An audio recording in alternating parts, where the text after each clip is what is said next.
Rocking up to Ducati's new offices in Alexandria, the V2 and V4 Streetfighters were sitting front and center on display. The lines roll off the compact front of the bike, as the tank expands the bike stance in the middle while the tail has been snatched straight from the Panigale. The Streetfighter isn't a bad-looking piece of kit. I have to admit the Panigale does it so much better with its balanced look rather than the tiny front end on the Streetfighter. LED DRLs and taillights make the bike look absolutely spectacular, while the mid-mount rear shock on display really rounds off the Streetfighter's appeal. Taking off from Ducati for the first time, and I'm greeted by an entirely different machine to what I was expecting. Jumping onto conventional V-twins, you expect them to have this explosive low-down torque. The Streetfighter V2, on the other hand, has these humongous pistons with a short stroke. This translates to bucket loads of revs to ensure the bike doesn't stall, and a tough ride at low RPM. Switching out of sport mode into road mode featuring a lower power engine map doesn't see any drastic change in the way the Streetfighter handles low-speed riding.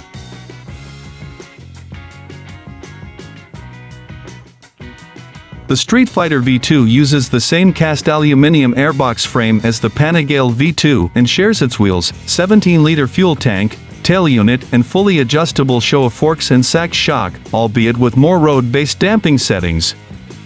Monobloc M4.32 Brembos and self-bleeding master cylinder are carried over, but the brake pads are less aggressive, but still powerful and free from unwanted ABS intervention.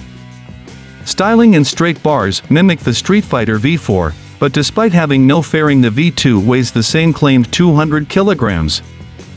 Its 16 mm longer single-sided swingarm, wider subframe, bigger seat, bars and minimal bodywork make up the difference.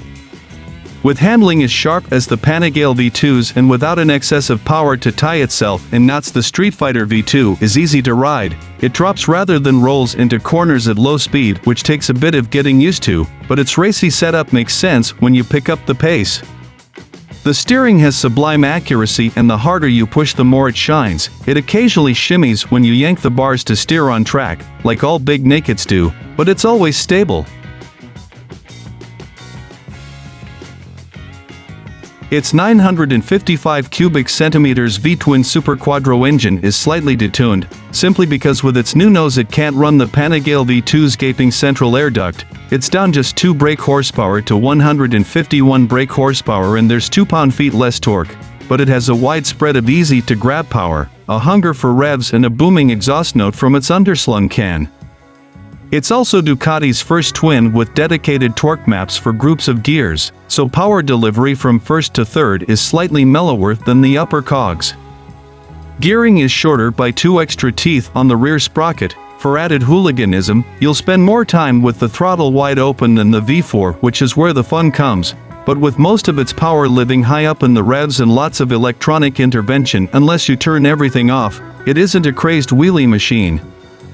That said, the Streetfighter V2 delivers the perfect amount of oomph, and you're never left wanting more, like you can sometimes on middleweight sports nakeds like the Triumph Street Triple RS, KTM 890 Ducar, and Yamaha MT-09 SP. Despite being the understudy to the V, for the V2 still has an engine fog you would have given his right arm for back at the height of his powers.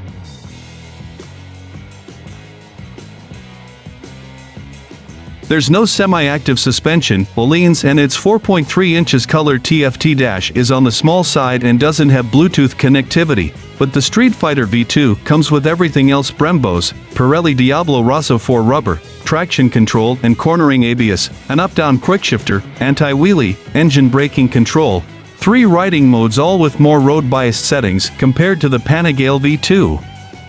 Although its 4.3 inches color TFT display is small, perfectly formed and useful, you'd expect something a little bigger and with Bluetooth connectivity for the price.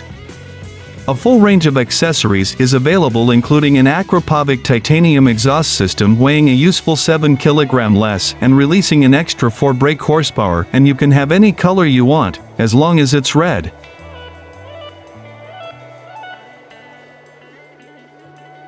What impressed me about this baby Streetfighter is that it handles like a dream. The chassis itself is brilliant, and the bike feels well planted and well balanced always.